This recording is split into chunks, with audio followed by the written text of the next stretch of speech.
guys, good evening. Please subscribe and like, and welcome to WTF Japan TV. I'm thinking about switching the name to just WTF because there are so many great things to talk about, not just in Japan. So trying to revive my YouTube channel, would appreciate your support. Sorry this took a while. I want this to be super high quality, so I even made a website for it. But it's internal. It's internal to me right now. But it will help me react better and be able to present the information better. So a quick correction and the hidden candy from the previous video, Sichuanese React One Yibo Hot Pot experience. And I just want to say gong cai can be done super fast, can be instantly ready if you use Chongqing hot pot style. So I'm going to show you a video that shows that.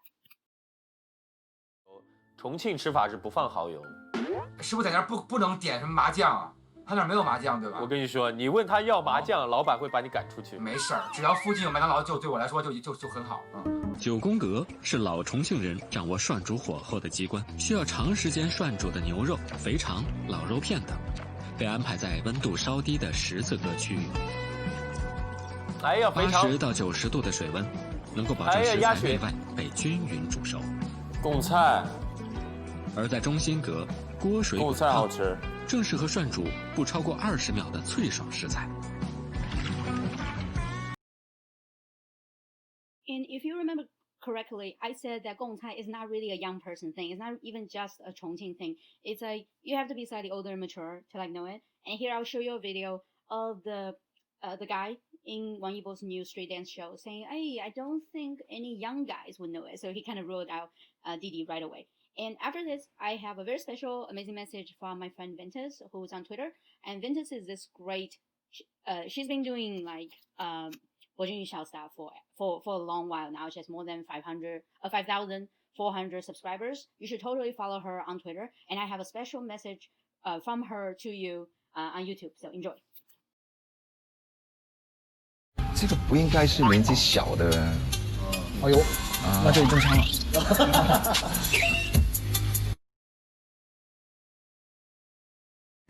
Hey guys, this is Ventus. I'm happy to appear as a guest on WTF Japan's video.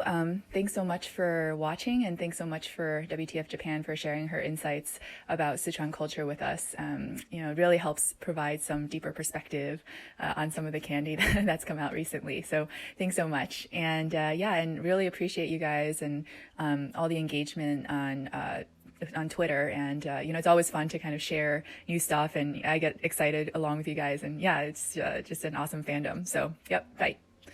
And I just wanted to say that we are so lucky to have WTF Japan here to tell us about Sichuan hot pot, because you guys do not want me telling you anything about Sichuan hot pot. I could not tell you a single thing. I am from Nanjing, and I could tell you about Nanjing salted duck, but that's probably not going to help. Anyway, enjoy.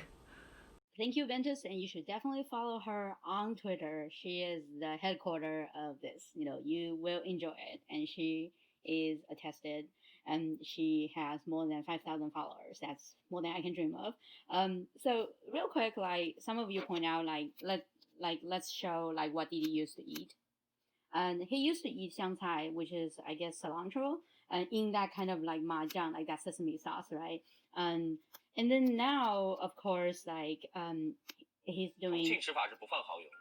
师傅在那儿不能点什么麻酱啊，他那儿没有麻酱，对吧？我跟你说，你问他要麻酱， So basically, the very good, authentic Chongqing style, which is sesame oil with garlic, stinky garlic, without oyster sauce. And actually, 2 days ago, to celebrate this great YouTube time, we actually made our own hot pot, and this is the sauce we use. So it's chengdu style.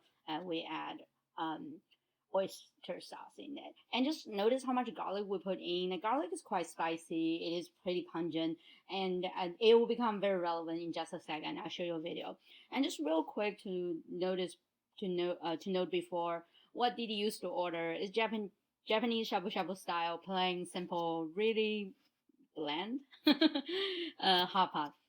But afterwards, thanks to this guy on Twitter for alerting me to this, is that like Didi now eats cilantro, which is the same, but gong cai, wow, like we talk about, that's here, I have it repeated. Gong cai, which is like older generation, proof above, and Mao Du, which is like sounds a little gross, but it's pretty like really washed out, and it's like beef stomach, or actually I don't know what stomach it is, but it you will get that. It's very very authentic, and this is called 掌中宝. It's even crazier. And 火腿肠 is this is actually mini sausage, so it's kind of like hot dogs here. You really don't know what the meat is. So you usually people who are not from Southwest China probably will refuse to eat it, but they're actually cut into like you do 2 snips on it, so it turns into this nice little octopus shape, and it's very common in Japan. So this is called 脆皮肠. So this is, I mean, like this is pretty solid. And just to dig in, like I don't even know what 掌中宝 is because I'm from Sichuan. So I was reading this like Cora of China article. It's like if you were to start a Chongqing hot pot franchise, these are the knowledge you need to know. And behold, the first thing is the stomach. This one is 掌中宝. It's actually a cartilage at the center of. I won't go into detail describing it, but my point is that it's just not someone who an outsider would order. You have to treat hot pot like your comfort food. You have to be happy with it, and then just something very very important. And I don't think you order on a daily basis if you have no idea what you're doing. And surely just look at 2 to 3 years ago, his palate was really really different. So like I went, you can see I went pretty far into investigating it.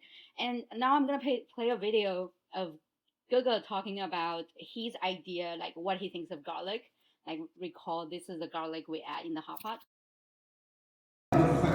考考你的应急反应怎么样？没问题，准备好啊！来，首先第一题，假如说马上你就要参加发布会了，发布会前中午吃了顿火锅，重庆的火锅啊，你会选择加蒜还是不加蒜？那如果说后面有工作的话，那就不加蒜了。你愿意加蒜还是不加蒜？如果是我本人的话，我要加蒜。为什么要加蒜？因为我喜欢吃。那如果不加蒜，你还吃吗？吃，好极了，这是一个多么宽容大量的人的性格。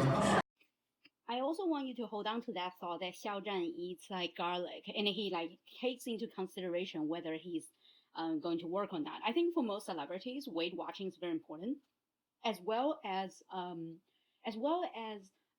voice preserving. So for singers, especially important to preserve your voice. And if you remember, there's this super viral video called 雪花飘飘北风萧萧. The Mr. 北风萧萧 guy.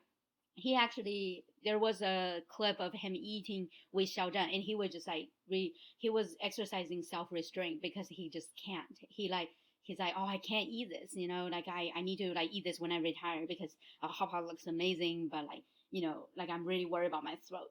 So I want you to hold on to that thought, because at this video that we were watching earlier, the street dance one, it also says that Wang Yibo has been like really sick and coughing, so he's really not supposed to eat hot pot. But you know who eats hot pot when they're sick?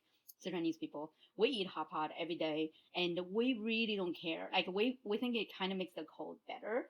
A really interesting detail. There are 2 very interesting small details here, and one is like very quick that Wang Yibo pointed out that he was eating another person in the street dancing show selected a dish for Didi to eat. And he was like, oh, you should eat this. And the first thing Didi said was like, oh, is that 银耳汤? Okay, small details may be insignificant, but in Sichuan, if you are sick, we make you 银耳汤, which is a silver fungus soup. It is very smooth, and it's supposed to be good for throat and good for your lung. We do not make the one that the 冰糖雪梨, the pear soup, the pear dessert that is presented in the show. So I'm starting to wonder, like, am I reading too much into this? But like, like if I'm sick or my family is sick, that's one of the first thing I think about. And that's something you have like in I think when you go to hot pot restaurant, not so much. Like I don't find that around very often. I think there is some, it's usually too sweet. So my suspicion is that someone's been making that for him, because his reaction was almost as fast as the gong reaction. So maybe I'm reading too much into this, but I just so you know, that is some detail that if you're Sichuanese, you're from southwestern China, you just notice. You're just like, whoa, I would cook my family that when they're sick. And last time I checked, Didi was not a very good cook, and Guga is a very good cook. So it's kind of interesting. So real quick, for the future videos, what I'm gonna do is the phrenology one that's been heavily requested by Ventus. I've been working on it. This one's a little rushed, but I just really want to do another hot pot one because I was just rewatching it and found all these hidden candies. So I really like that. So I was gonna do one. And then the other thing I recall is that Didi is very afraid of ghosts. I'm also very afraid of ghosts, and Chen Qingling is a very, very scary movie for people who are afraid of ghosts, especially the Asian one. It's like different horror movies get different people. And I just can't believe that he's so afraid of ghosts, used to keep his lights on late at night, and he applied to this role 3 times. Just kind of suspicious, you know? So anyway, this was a short, a rather rushed one, but I just want you to know that I found more things in these short video clips, and I will link to all of them on my Twitter and in the description below, so you have access to it. This is just a quick overview. It is up for you to watch. It's up for you to enjoy it. So for me, I'm just like, I just need to give you a really quick overview as fast as possible. So super rush, super, it's a rough draft basically. But thanks for watching. The phrenology one will also be very fast. It's me explaining the different vocabulary people would use to describe their loved ones in Sichuan and also outside Sichuan in China. So anyway,